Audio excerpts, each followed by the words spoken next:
Hi everyone. Today I'm sharing 5 adoption related topics that are kind of new to me. So new in the sense that I never really thought about adoption in these ways. I'm an adult. These are things that I guess if I had thought about more as a young person or as an adolescent, I wonder if it would have changed anything for me. Here they are. So number 1, the term racial mirror. I came across this term and this phrase, and it's just having people in your life who look like you. And maybe it's teachers or coaches or mentors or, even peers maybe. I don't know. I think it kind of more refers to people who are older than you, so like role model of sorts, but I'm not 100% sure on that.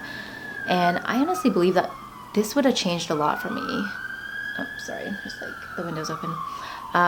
So even now as a grown-up, I'm a professional in my field. I have a doctorate level degree. I'm an, owner and CEO of my own company, and I'm always seeking out and looking up to like racial mirrors, and they're often celebrity or public personas, but I get excited to see other Asian people being successful and making it in their respective industries, and it's really exciting to me. I didn't have that even in the media growing up. I feel like that was largely lacking. So yeah, I never really heard of that term until very recently. So if you're a white adoptive parent, I think giving your child racial mirrors is a huge thing.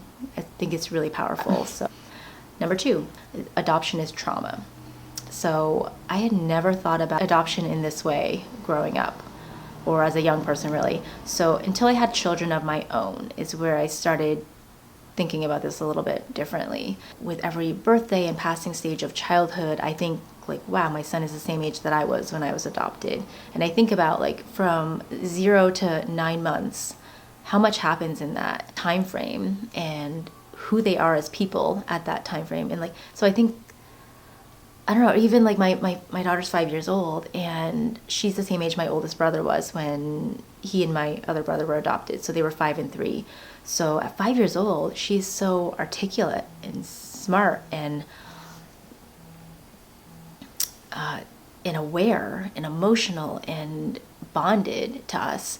So if she were to be uprooted now at 5 years old with a younger sibling in tow, how would she manage that? And, new country, new culture, new language, new parents, new everything. That is trauma, plain and simple. And obviously I know what adoption is. I was adopted, but it just didn't really occur to me the extent of that kind of trauma. And maybe I didn't even allow myself to really think about it until recently, but yeah, I don't know.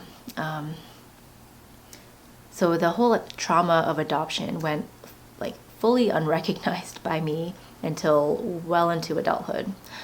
So there's that. Number 3, adoption is loss. So another way of thinking about adoption that I had never thought about growing up. Growing up in the States, American society, I think the story that you're told, the narrative is that being adopted from a foreign country, how lucky are you? How lucky am I to be adopted, right?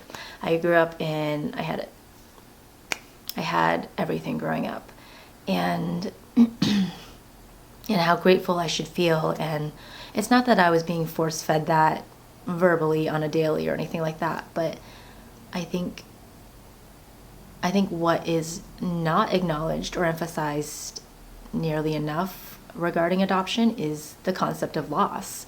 And that child, hopefully they did have more opportunities or went to a maybe better life, better in some ways life, but they lost so much to be there. So they lost a culture and a language and a feeling of belonging in a lot of ways. And not to mention the whole biological family aspect of it. That's a whole different thing. But adoption is loss, and I had never thought about it like this growing up. Number 4, So white saviorism, or like the whole white savior complex. And it's not that I never heard about this. I knew, I was aware of what it was. But when it comes to adoption, I think I was always maybe a little bit defensive when it came to this term. So often white adoptive parents are often labeled as this. So I feel defensive for my parents on this because I don't think that they adopted kids for like any reason other than start to have a family. And like I think it was a pure intention. And all of the politics and all of the controversy surrounding adoption, they were largely unaware of. And I don't even think it was as big of a deal as it is now. But yeah, I think it's really complicated. I think the white savior thing, yeah, I don't know. I think generally speaking, white adoptive parents don't have like malintent entering into adoption. So with white saviors, I think that I did a video on this, the whole family vlogging on the internet, social media aspect of it all, I think it complicates it. And I think that you have more people entering into this process for less than pure reasons, and maybe it's for the fame or the attention or the whatever, but you have people sharing these intimate moments of adoption and like adopted kids and how they're transitioning and how they're adapting and coping with adoption, and all that's being shared on the internet. And I think it's kind of crazy. Like I think those are intimate private moments, and I think if you're I don't know. So the whole white savior thing, like why are you sharing those things on the internet for attention or for like views, or I don't know.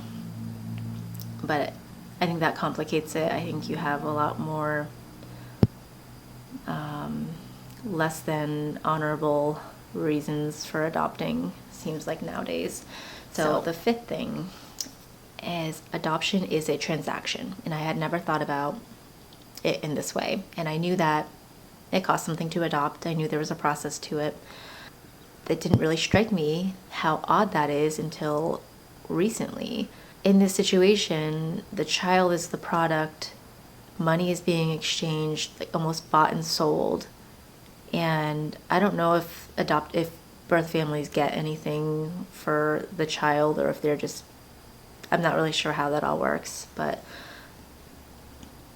yeah, I mean, I think it's so odd. Like here in the States, I don't really hear, maybe this happens, I don't know, but I don't really hear of American children being born to poor families, to poor unwed mothers, like their children being like sent away, adopted out of the country to other countries.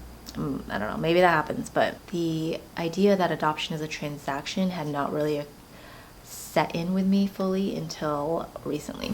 So those were my 5 adoption related topics that were not new to me per se, but they were just things that were not really investigated by me or not really thought through until recently. So I thought I'd share.